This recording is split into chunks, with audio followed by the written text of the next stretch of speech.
De l'art, un mot, un face-à-face. Cartel. Nous avons parlé de percolation dans Cartel. Nous avons également parlé de capillarité. C'était dans l'épisode précédent. Dans l'épisode du jour, nous faisons jouer ces deux phénomènes de concert, si je puis dire, et nous visitons les Indes galantes. Alors à l'origine, les Indes galantes, c'est une commande Jean-Charles Verne. Qui a été adressée à Clément Cogitor par l'Opéra national de Paris dans le cadre d'un programme qui s'appelle Troisième scène, qui est un programme qui consiste à offrir des cartes blanches aux artistes pour la réalisation de films courts destinés à populariser l'opéra Garnier et l'opéra Bastille auprès des spectateurs potentiels, des jeunes notamment, etc. Donc Clément Cogitor a obtenu en 2017 une carte blanche et il a réalisé un petit film qui dure 6 minutes sur la scène de l'Opéra Bastille. Et donc le film, en fait, c'est la rencontre improbable de la musique baroque de Jean-Philippe Rameau, donc la musique des Indes galantes, avec le crump, qui est une danse qui a été inventée dans les quartiers pauvres de Los Angeles au début des années 1990, au moment des affrontements qui opposèrent la communauté afro-américaine à la police suite à l'affaire Rodney King.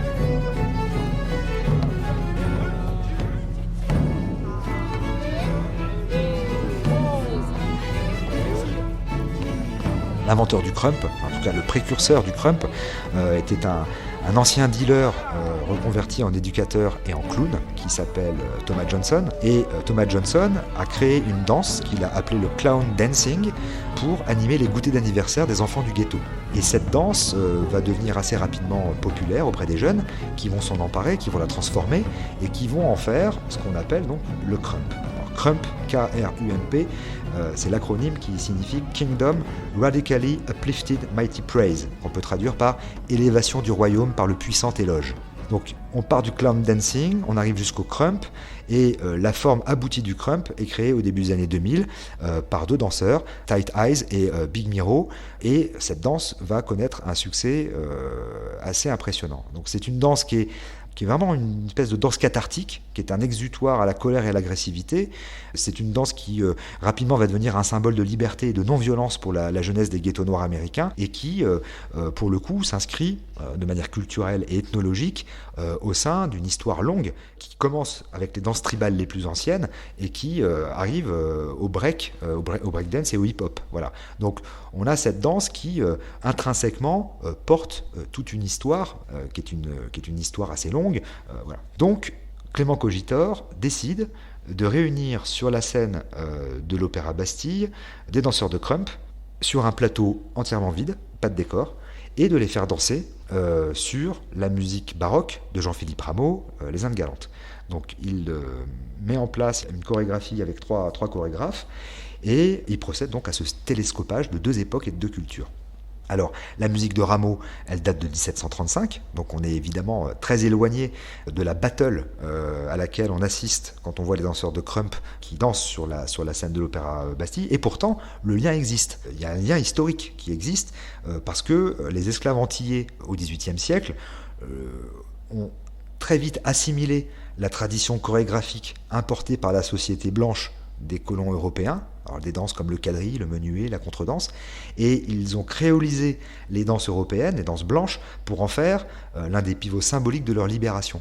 Donc finalement, là on comprend qu'il y a un lien entre le crump et les danses européennes du XVIIIe siècle et l'émancipation des esclaves antillais, etc., etc. Donc l'opéra-ballet de Jean-Philippe Rameau, créé donc au XVIIIe siècle, lui raconte l'histoire d'une conquête amoureuse sur fond de bataille entre les Indiens et les troupes franco-espagnoles dans une forêt d'Amérique.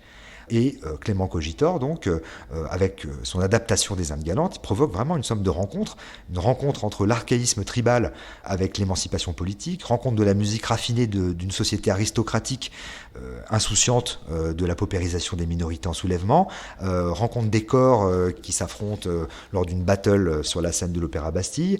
On voit des corps qui se mesurent, qui se frôlent, qui se séduisent. On est à l'intérieur d'un cercle, les gens font un cercle sur la scène.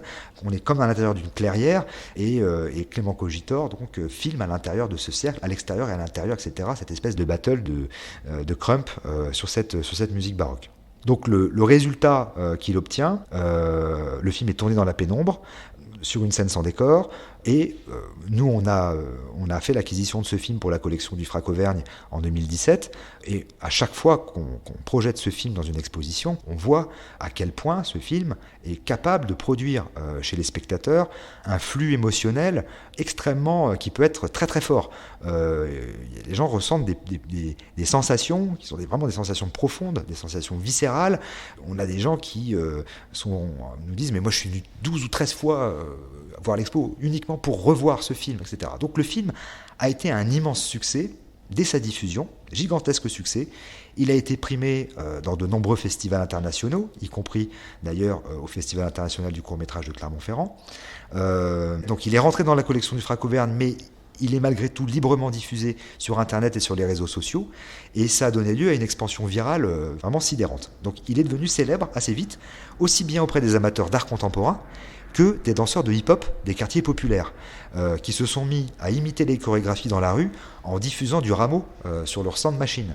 Moi, j'ai vu un petit film qui a été tourné devant le centre Pompidou où on voit 3 danseurs de hip-hop qui ont un sound machine posé sur le sol, et c'est pas du rap qui sort, c'est du Jean-Philippe Rameau, et les 3 types refont la chorégraphie des Indes galantes.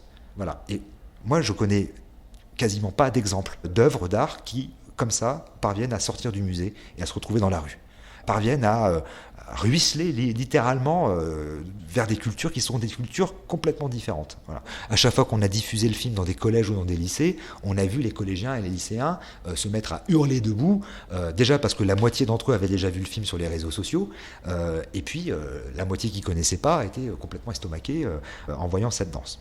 Voilà, donc c'est un film qui a eu énormément de succès, et devant un tel succès, l'Opéra national de Paris a demandé à Clément Cogitor d'aller plus loin et de mettre en scène l'intégralité de l'opéra pour le plateau de l'Opéra Bastille. Alors, je précise, Cogitor, il n'est pas du tout metteur en scène d'opéra, il est cinéaste. Il a fait un long métrage qui s'appelle Ni le ciel ni la terre, il a fait des installations pour des institutions dévolues à l'art contemporain, il a fait des courts-métrages, mais il n'a jamais mis en scène d'opéra. Il relève le défi, et 2 ans plus tard, en 2019, donc avec 20 danseurs, 20 chanteurs, un orchestre complet et un décor et un dispositif scénique extrêmement élaboré, il crée l'opéra Les Indes galantes à l'Opéra Bastille. Immense succès populaire, critique mitigée en France de la part d'une presse qui aime beaucoup l'artiste, mais renacle avec le fait qu'il puisse aller frayer avec d'autres domaines que celui de l'art contemporain. Là, on est exactement dans ce que j'avais déjà évoqué à propos de David Lynch.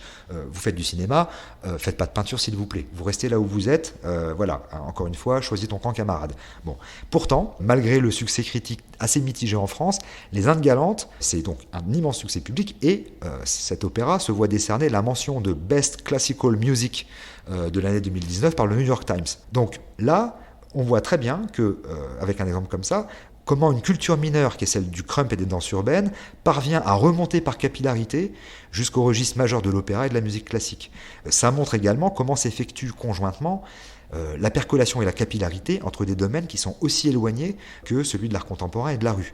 J'évoquais les danseurs de hip-hop qui reprenaient la chorégraphie dans la rue en dansant sur la musique de Jean-Philippe Rameau. Voilà. Cartel. Donc ça, c'est, je crois, un exemple tout à fait remarquable. Par Jean-Charles Vergne. Et très singulier, parce que des exemples comme celui-là, il n'y en a pas beaucoup, où on a les 2 phénomènes qui se superposent, où ça va du haut vers le bas et ça va du bas vers le haut. Et c'est assez formidable, et je crois qu'il n'y a pas beaucoup d'artistes qui sont capables de ça. À retrouver en téléchargement sur toutes les plateformes de podcast.